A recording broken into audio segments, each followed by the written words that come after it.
अंशु एक छोटे से गांव में रहता था। वह आम लोगों से थोड़ा अलग था, चुपचाप और कल्पनाशील। लोग उसे अजीब मानते थे।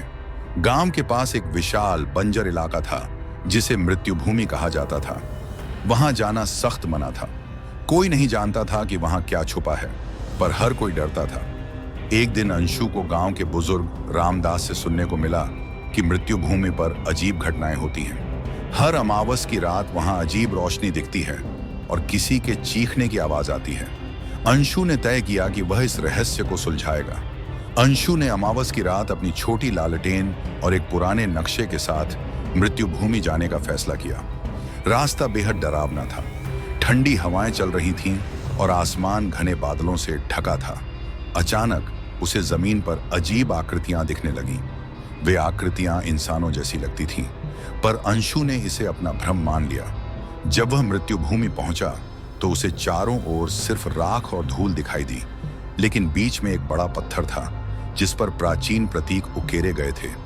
अंशु ने जैसे ही पत्थर को छुआ, उसकी लालटेन बुझ गई। चारों ओर गहरा अंधकार छा गया। अचानक उसे लगा कि वह अकेला नहीं है।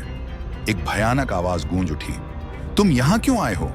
अंशु ने डरते हुए कहा, मैं सच जानना चाहता हूं। आवाज ने ठाका लगाया और कहा, यह सच तुम्हें कभी चैन नहीं देगा। अचानक अंशु को लगा कि जमीन हिल रही है। पत्थर के चारों ओर लाल रोशनी फैलने लगी। वहां खड़े पेड़ अपनी जगह से हटने लगे और उनके नीचे दबी लाशें उभरने लगीं। वे लाशें जिंदा हो रही थीं। एक आकृति जो सबसे बड़ी और डरावनी थी अंशु के पास आई। उसने कहा, मैं हूं अग्नित्रास। मैं इस भूमि का संरक्षक हूं। यहां जो भी आता है वह फिर लौटकर नहीं जाता। अंशु ने साहस जुटाकर पूछा, तुम यहां क्यों हो? अग्नित्रास ने अपनी भयावह कहानी बताई।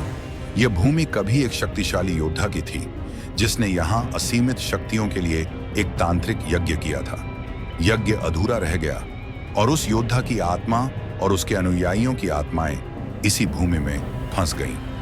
अब हर अमावस की रात वे अपने अधूरे यज्ञ को पूरा करने की कोशिश करते हैं। अंशु को समझ आ गया कि यह भूमि श्रापित है, लेकिन अग्नित्रास ने उससे कहा, अब तुम हमारा हिस्सा हो, तुम यहां से जा नहीं सकते।